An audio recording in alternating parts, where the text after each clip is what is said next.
Hi, I'm Dan Poneman, NBA agent with Beyond Athlete Management. I'm here with my partner, Mike Naiditch. Hello, everyone. As many of you know, the NCAA enacted new rules this year governing player agents, basically stating that underclassmen in the NCAA can test the NBA draft waters, hire an agent, and then still return to college. But there's been a lot of speculation and articles out there, but not a lot of cold, hard facts. So we thought it'd be good to get together today and discuss some of these NCAA rules and separate the fact from fiction. So, Mike, first off, what are these new NCAA rules? Why were they created, and how do they work? Yeah, it's a good question. The NCAA thought that players were probably getting advice from agents and other people anyway. And it seemed like their thinking was that, well, I'd rather just have them get advice from agents and not those other people, because at least the agents know what's going on. And what they were worried about, I think, is that people were getting bad advice and then getting stuck by staying in the draft and not getting drafted. And so their idea was, okay, let's just let MVP agents be advisors. And so last year, they actually let MVP agents be advisors. But then going forward, they weren't quite ready for it. They said, well, let's make sure that they know NCAA rules. So they made agents take MVP agents take NCAA tests, which I was one of the 23 who actually passed the test amongst the 500 other agents that were out there, MVP agents. So I think they were doing it just to sort of clean it up, to make sure that the players are able, who really do want to test the waters, they were able to maintain their eligibility and still look into their draft status. If I'm a player and I am not sure if I'm going to get drafted or not, what's the benefit of entering my name in the draft and hiring an NCAA certified agent? Well, the biggest benefit is you keep your options open. I think it just in life, it's great to have options. Going back to college, it's a great option. Get your degree. Go pro, become an NBA player. That's also a great option. I think what happens to a lot of players is they sort of just make up their mind and they don't want to jinx themselves or something like that, and they just go in one direction. But that's sort of all eggs in one basket. It just doesn't seem like the logical thing to do. So the idea of this program is to keep options open for players. I think it's a good idea in theory. So now, in a normal year, what I think the expectation was all right, a player signs with the NCAA certified agent, and they can go work out for teams between April 26th and June 3rd. So for the people watching that don't know, the way these workouts work is, say, Team X flies in 6 players that they're considering drafting. They have them play 3-on-3. They put them through interviews. They put them through potentially medical testing.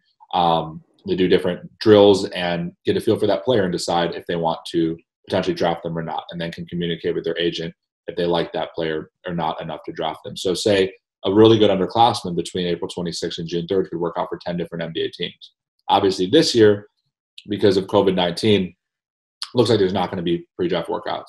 So, with all this changing, obviously we don't have answers, but if you speculate a little bit, how's the pre-draft process going to look if the draft does stay the same day in June, or if the draft gets pushed back later? Well, first of all, this whole idea of pre-draft workouts, I think the idea of it is to connect management with these players that they've never seen before. Typically, the scouts go on the road, they see these players, and they make their opinions, and then upper management doesn't listen to a thing they say. So what they do is they bring the players in, and then upper management can make their own decisions. I think sometimes it's fool's gold, though, because you have people making decisions based on 45 minutes. It's unbelievable that people can move up or down 20 spots in the draft because of a 45-minute workout. So this year, you might actually see some even more intelligent picks, because instead of looking at a 45-minute workout, these teams will be looking at a career of video and do more in-depth research on some other things that they can access, medical records and such. But I think it's an interesting dynamic. The teams that have already done their homework, who've already gone out and scouted, and who have advanced analytics and who have advanced video research, they're going to be ahead. Whereas we know that there are some teams who are just waiting for the conference tournaments and probably out of luck. Might as well trade their picks.